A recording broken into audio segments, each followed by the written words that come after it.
Anime की start में हम एक लड़के को देखते हैं जो थोड़ा सा पागल दिख रहा होता है, लेकिन वो पागल होता नहीं है। वो एक सुनसान बिल्डिंग में अकेले घूम रहा होता है। वो उस बिल्डिंग की छत पर जाता है और इधर उधर देख रहा होता है। तभी सूरज निकल आता है और वो नोटिस करता है कि उसकी बॉडी में कुछ तो गड़बड़ हो रहा है। तभी वो अचानक से पूरा जलने लग जाता है। वो इधर उधर भाग रहा होता है क्योंकि उसको बहुत ज्यादा दर्द हो रहा होता है, लेकिन वो मर नहीं रहा होता क्योंकि वो जितना ज्यादा जल रहा होता है उसकी बॉडी उतना ही ज्यादा रीजनरेट कर रही होती है। और यहाँ पे हमें पता चलता है कि ये लड़का कोई नॉर्मल ह्यूमन नहीं है। अब हम इस लड़के के फ्लैशबैक्स देखते हैं कि कैसे वो अपने स्प्रिंग ब्रेक में ऐसे ही घूम रहा होता है। तभी उसके सामने एक बहुत सुंदर सी लड़की आ रही होती है और जब वो दोनों काफी पास आ जाते हैं तभी बहुत तेज हवा चलती है और फिर तुम समझ गए होगे कि क्या हुआ होगा। तो उसे देख के हमारा मेन कैरेक्टर बहुत ज्यादा शर्मा जाता है। यहाँ पे इन दोनों की बातें थोड़ी शुरू होती हैं और तभी हमारा मेन कैरेक्टर वहाँ से शर्मा के भागने लग जाता है। तभी वो लड़की इसे पीछे से पकड़ लेती है और उसे उसके नाम से बुलाती है, अरारागी का, जिसे सुन के अरारागी बहुत शॉक्ड हो जाता है कि आखिर इसको इसका नाम कैसे पता है। वो तो किसी से बात करता नहीं अपने स्कूल में और बहुत ही ज्यादा चुप रहता, मतलब एक तरह से समझ लो कि बहुत ही ज्यादा लोनर होता है। तब वो उसे बताती है कि वो बस जानती है क्योंकि वो दोनों एक ही स्कूल में पढ़ते हैं। तो अरारागी उसे बोलता है कि वो भी उसे जानता है, तुम हानेकावा हो। और यहाँ हमें पता चलता है कि अरारागी सीक्रेटली हानेकावा को थोड़ा लाइक करता था अपने स्कूल में। और फिर दोनों काफी बातें करते हैं और बातों बातों में हानेकावा अरारागी को बताती है कि क्या तुमने सुना है कि शहर में एक वैम्पायर घूम रही है जिसके गोल्डन बाल हैं और वो बहुत सुंदर है और वो केवल रात में निकलती है और लोगों को मार के उनका खून पी जाती है। तब अरारागी उसे बोलता है कि नहीं, वो इन सब चीजों पे यकीन नहीं करता। और फिर हानेकावा उससे पूछती है कि तुम मेरे साथ लाइब्रेरी चलोगे क्या, और ये मना कर देता है। पता नहीं, शायद थोड़ा सही में पागल था ये, मतलब लाइक करता था तो चुपचाप चले जाना चाहिए था। तो हानेकावा बोलती ठीक है, फिर वो जा रही है, बाय। लेकिन जाने से पहले हानेकावा अपना फोन नंबर और ईमेल आईडी दे देती है अरारागी को और वो उससे बोलती है कि आज तुम्हें तुम्हारी पहली दोस्त मिल गई। फिर वो वहाँ से चली जाती है। इसके बाद हम देखते हैं अरारागी अपने घर में बैठा होता है और वो याद कर रहा होता है हानेकावा को, जिसे वो बिल्कुल भी भूल नहीं पा रहा होता है। और तुम समझ रहे होगे कि क्या हो रहा होगा उसको, क्योंकि वो एक लड़का है, मतलब हाँ। तो वो रात में घर से बाहर निकल जाता है और वो इधर उधर घूमने लग जाता है अपना माइंड डाइवर्ट करने के लिए। लेकिन रास्ते में उसको ब्लड दिखता है और अब यहाँ पे कोई नॉर्मल आदमी होगा तो वो या तो पुलिस को कॉल करेगा या तो वहाँ से भाग जाएगा, लेकिन ये उस ब्लड का पीछा करने लग जाता है। तो ये ब्लड का पीछा करते करते एक ट्रेन स्टेशन में पहुंच जाता है जहाँ पे एक बहुत सुंदर सी औरत पड़ी होती है और वो मरने की हालत में होती है और वो अरारागी को देख के बोलती है कि प्लीज मुझे अपना खून पीने दो, नहीं तो मैं मर जाऊंगी। और यहाँ पे हमें पता चलता है कि ये औरत कोई और नहीं बल्कि वही वैम्पायर है जिसके बारे में हानेकावा बात कर रही थी। वो वैम्पायर बार बार अरारागी से बोल रही होती है कि प्लीज मेरी मदद कर दो, मुझे अपना खून पी लेने दो, नहीं तो मैं मर जाऊंगी। और हम देख रहे होते हैं कि इस वैम्पायर के ना तो दोनों हाथ होते हैं ना ही दोनों पैर होते हैं, इसीलिए वो अरारागी का पीछा नहीं कर पा रही होती, बस बार बार उससे बोल रही होती है कि प्लीज मुझे अपना खून पी लेने दो। लेकिन यहाँ पे अरारागी पहला सही काम करता है, वो वहाँ से भाग जाता है डर के। वो वैम्पायर रोने लगती है क्योंकि उसे लग रहा होता है कि अब वो मरने वाली है, बट तभी अरारागी वापस आ जाता है और यहाँ पे कंफर्म हो चुका कि ये पागल है। वो आता है, उस वैम्पायर को अपनी गोदी में उठाता है और बोलता है लो, पी लो मेरा पूरा खून, मैं वैसे भी इतना बड़ा लूजर हूँ और मुझे जिंदगी में बिल्कुल भी मजा नहीं आ रही, तो लो मेरा सारा खून पी लो और मैं अपनी अगली जिंदगी में अच्छे से जीऊंगा। वो वैम्पायर खुश हो जाती है और अरारागी का सारा खून पी लेती है। इसके बाद हम उसी सीन पे आते हैं जहाँ पे अरारागी जल रहा होता है और दर्द से तड़प रहा होता है। तभी ऊपर से एक लड़की कूदती है जो अरारागी को बचा लेती है और वो उसे बताती है कि अब तुम सन में नहीं जा सकते हो क्योंकि तुम भी अब एक वैम्पायर बन चुके हो, क्योंकि तुमने मुझे अपनी विल से अपना खून पिलाया था। और मैं बता दूं कि ये वैम्पायर वही है जिसको अरारागी ने बचाया था, लेकिन क्योंकि अरारागी में इतना ज्यादा खून नहीं था इसलिए वैम्पायर अपने ओरिजिनल फॉर्म में नहीं आ पाई। और मैं एक और चीज बता दूं कि इस वैम्पायर का नाम है हार्ट अंडर ब्लेड। तो क्योंकि ये बड़ा नाम है इसलिए हम इसको थोड़ा छोटा नाम दे देते हैं, इसका नाम हम लोग रखते हैं वैम। हाँ, तो अरारागी वैम से बोलता है कि ठीक है चलो मैंने तुम्हें बचा लिया, लेकिन अब मुझे वापस ह्यूमन बना दो। तो वैम उसे बोलती है कि वो ऐसा अभी नहीं कर सकती क्योंकि उसके लिए उसको दोबारा अपने ओरिजिनल फॉर्म में आना होगा। तो अरारागी उसे बोलता है कि ठीक है तो आओ अपने ओरिजिनल फॉर्म में और बनाओ मेरे को ह्यूमन। तब वैम अरारागी को बताती है कि उसको असल में 3 वैम्पायर स्लेयर्स ने मिलकर मारा था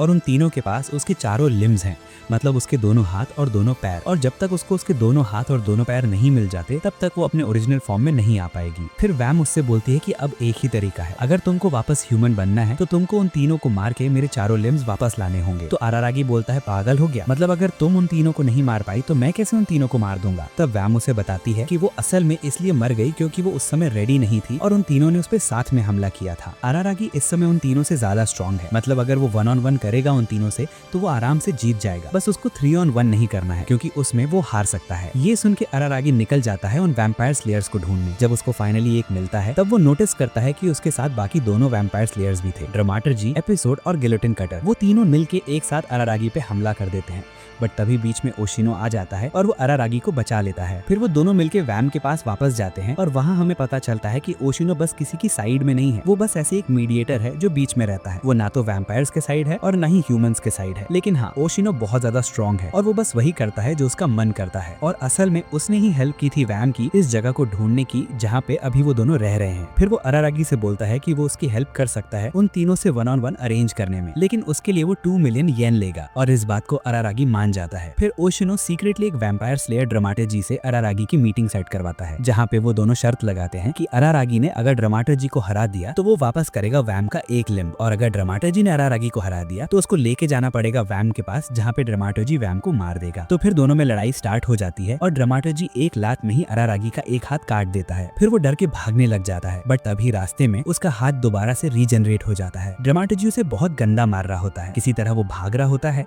बट तभी अरारागी को बेसबॉल्स मिलते हैं और वो ड्रामाटो जी पे बेसबॉल से मारने लग जाता है, जिससे ड्रामाटो जी पे कुछ भी इफेक्ट नहीं पड़ रहा होता। बट बेसबॉल्स तो बस एक डिस्ट्रैक्शन थी। अचानक से अरारागी बेसबॉल्स की जगह एक मेटल बॉल फेंक के मार देता है, और क्योंकि ड्रामाटो जी को लग रहा था कि ये भी एक बेसबॉल है तो वो उसे डॉज नहीं करता और उसके मुंह पे वो मेटल बॉल लग जाती है। अब उसका पूरा मुंह फट जाता है और वो जमीन पे गिर जाता है। तब अरारागी पूरा का पूरा आयरन लॉन रोलर उठा के बोलता है कि अब लड़ मुझसे, और यहाँ पे ड्रामाटो जी गिव अप कर देता है, क्योंकि सारे वैम्पायर्स में वैम और अरारागी की तरह सुपर फास्ट रीजनरेशन नहीं होता। वो लोग कई 2-3 दिन में ही रीजनरेट कर सकते हैं, और अगर अभी ड्रामाटो जी गिव अप ना करता तो वो मार दिया जाता। और यहाँ पे ड्रामाटो जी को हरा के अरारागी को वैम का एक पैर मिल जाता है, जिसे खा के अब वैम थोड़ी सी बड़ी हो जाती है और थोड़ी स्ट्रांग हो जाती है। इसके बाद हम देखते हैं हानेकावा आती है अरारागी से मिलने, और अभी दोनों की दोस्ती थोड़ी गहरी हो चुकी होती है। हानेकावा असल में अरारागी के लिए कपड़े लाई होती है। अरारागी हानेकावा को सब कुछ बता देता है कि उसके साथ क्या क्या हो रहा है, और ये भी कि अब वो जा रहा है एपिसोड से लड़ने, जो ड्रामाटो जी से भी ज्यादा ताकतवर है, और वहीं से उसको वैम का दूसरा पैर मिलेगा। फिर वो जाता है एपिसोड से मिलने, जो एक दूसरा वैम्पायर स्लेयर था, और उसके पास एक बहुत बड़ा क्रॉस होता है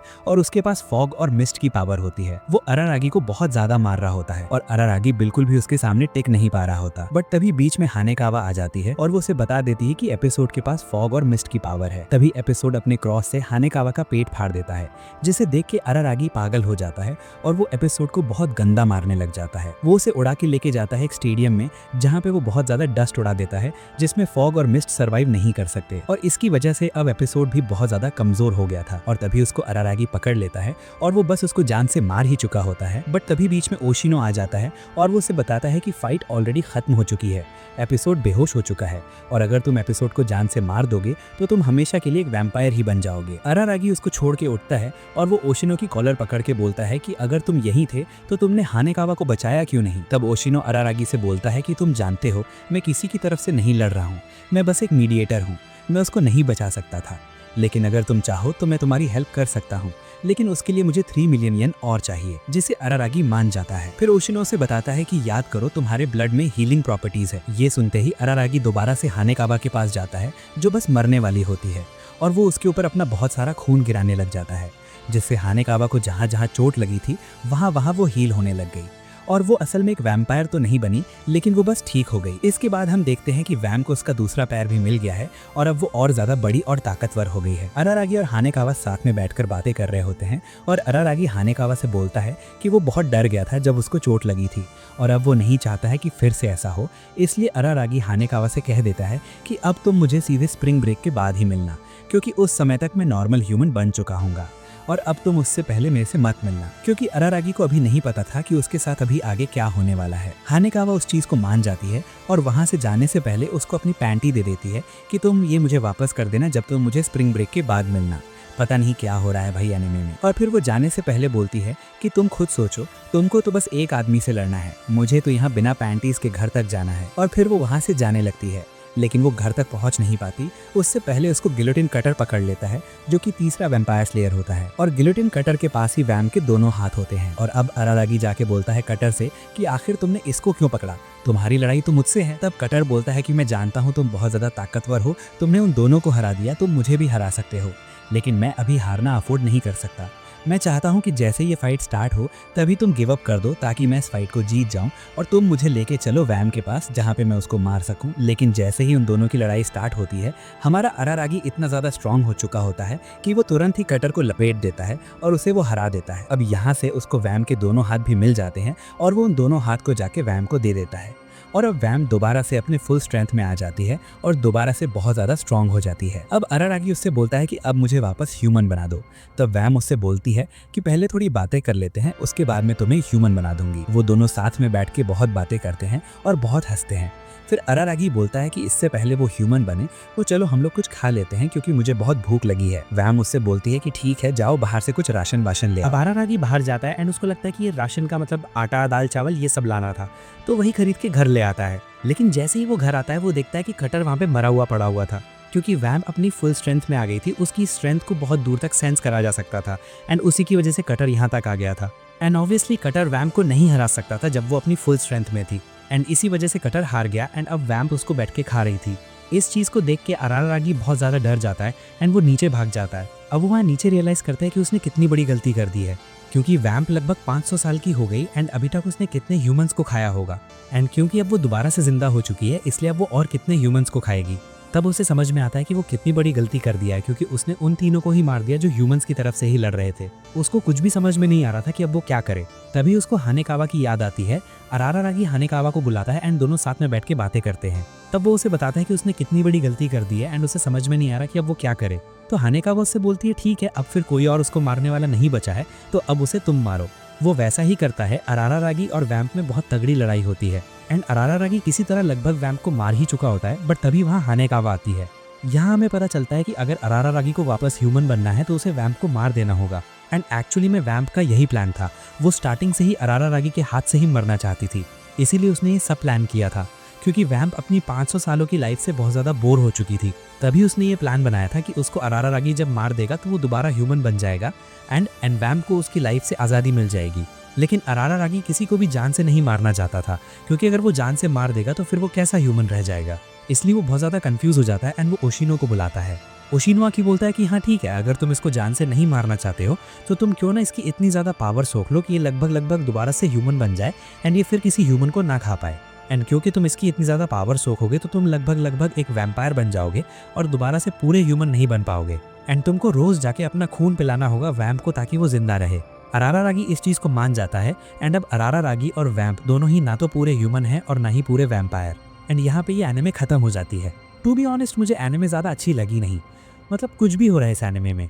तुम्हें कैसी लगी कमेंट्स में ज़रूर बताना। एंड फिर से मिलते हैं किसी अगली वीडियो में एक बहुत अच्छी एनिमे के साथ। बाय।